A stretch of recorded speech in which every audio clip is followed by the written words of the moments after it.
Assalamualaikum warahmatullahi wabarakatuh. Nama saya Yuni Lailatul Fadila dengan NIM 2362022.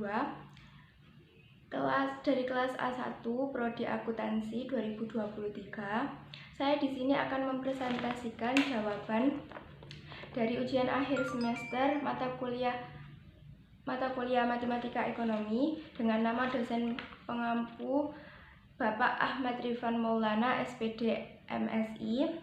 Dan video ini dibuat untuk memenuhi nilai tugas tambahan mata kuliah Matematika Ekonomi.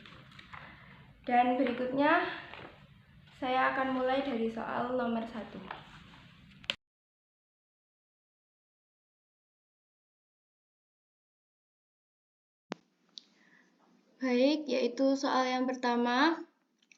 Suatu perusahaan diketahui mempunyai fungsi produk Q sama dengan 84L ditambah 18L pangkat 2 dikurangi L pangkat 3, dengan Q di sini diketahui adalah kuantitas dan L-nya itu jumlah tenaga kerja. Setelah itu, soal yang pertama disuruh mencari fungsi rata-rata tenaga kerja, produksi rata-rata tenaga kerja, fungsi produksi marginal tenaga kerja, dan disuruh buat kolom dari L sama dengan 0 sampai dengan 10. Di sini APL-nya ditentukan dengan rumus TP per L, di mana TP sama dengan Q. Kita gunakan fungsi ini dimasukkan lalu dibagi dengan L. Setelah itu sama dengan ini, menghasilkan fungsi baru APL-nya ini. Setelah itu fungsi marginal tenaga kerja menggunakan rumus MPL sama dengan delta TP dibagi delta L, dengan delta TP sama dengan juga delta Q. Dan di sini digunakan sekaligus menghitung turunan dari fungsi Q. Jadi dibagi 2. Seperti ini, terus terus dibagi dengan L, menghasilkan fungsi MPL-nya 84 ditambah 36L dikurangi 3L pangkat 2. Setelah itu kolom tabelnya dengan L adalah tenaga kerja, Q atau TP-nya adalah total produksi atau kuantitasnya. Setelah itu MPL dan APL.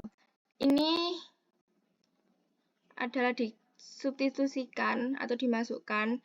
Jadi jari 0 tenaga kerja masih menghasilkan kuantitasnya 0 dan MPL APL-nya juga masih belum ada. Selanjutnya dari tenaga kerja 1 orang dimasukkan ke fungsi yang ini sebagai yang harus diketahui dari Q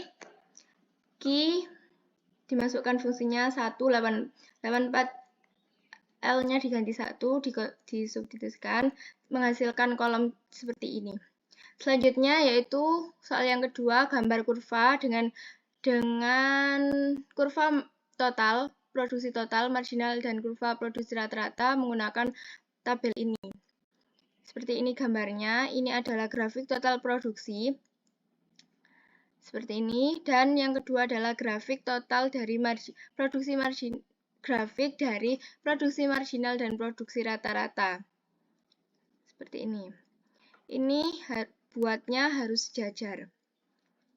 Soal selanjutnya adalah jumlah tenaga kerja yang digunakan agar produksi total maksimum. Menggunakan rumus MPL, di mana sama dengan delta TP per delta L.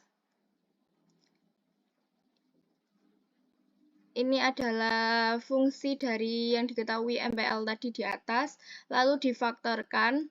Kita cari pemfaktorannya, ketemu L sama dengan minus 2 dan L sama dengan 14. Jadi jumlah tenaga kerja agar produksi total maksimum yang memenuhi syarat adalah 14 orang.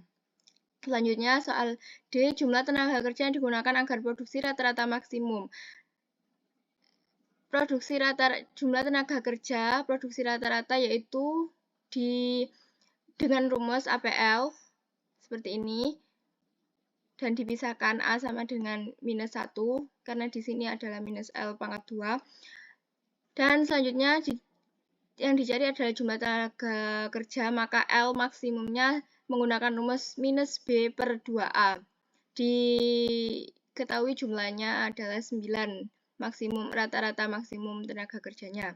Dan 9 orang ini bisa menghasilkan dengan jumlah output maksimumnya yaitu dengan rumus Q D per 4A. Jadi 9 orang ini dapat menghasilkan 165 unit rata-rata maksimum seperti di tabel ini. APL-nya sama dengan 165. Selanjutnya nomor 2, diketahui sebuah perusahaan mempunyai fungsi produksi jangka pendek Q sama dengan 63 L per ditambah 6L pangkat 2 dikurangi L pangkat 3.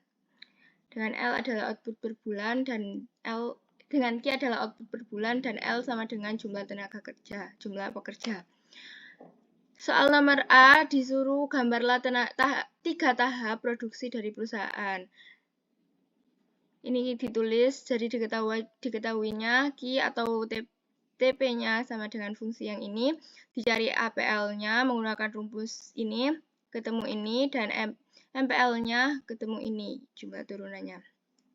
Selanjutnya saya buat kolom agar mempermudah saya membuat grafiknya, gambar grafiknya, maka ini disubstitusikan, saya buat dari 0 sampai 10 juga sama seperti soal nomor 1 tadi. Setelah itu grafiknya seperti ini. Jadi tahap 1 dimulai dari 0 sampai dengan dilihat dari persimpangan MPL dan APL-nya ada di L atau tenaga kerja 3 di sini. Jadi di sini tahap 1 tenaga kerja 0 sampai 3. Tahap 2 ini diketahui dari batasan sampai dengan total produksi atau TP-nya. Grafik TP ini yang tertinggi mencapai puncak atau maksimumnya seperti ini dan dilihatnya sampai dengan 7. L-nya sama dengan 7. Jadi dari 3 sampai 7 itu adalah tahap 2. Selanjutnya, tahap selanjutnya 7 sampai selanjutnya itu adalah tahap 3. Soal B, jumlah tenaga kerja tahap 1 itu diketahui dari APL, ini rumusnya. Tenaga kerja max sama dengan menghasilkan 3, jadi dari 0 sampai 3. Tahap 2 itu dari 3 sampai dengan 7 maksimumnya. Lalu tahap 3 yaitu dari 7, lebih dari 7. Yang soal C, pekerja digunakan agar output maksimum MPL, output maksimumnya dari MPL ini menghasilkan L sama dengan 7 atau L sama dengan minus 3, di mana pengerja agar output maksimum harus 7. Ya, yang memenuhi syarat adalah 7, maka output maksimumnya adalah 7. Dan soal selanjutnya, jumlah output maksimumnya diketahui sama dengan 392 menggunakan rumus ini. Baik, sekian presentasi dari saya mengenai jawaban saya pada ujian akhir semester Matematika Ekonomi tanggal 13 Januari kemarin. Kurang lebihnya mohon maaf. Wassalamualaikum warahmatullahi wabarakatuh.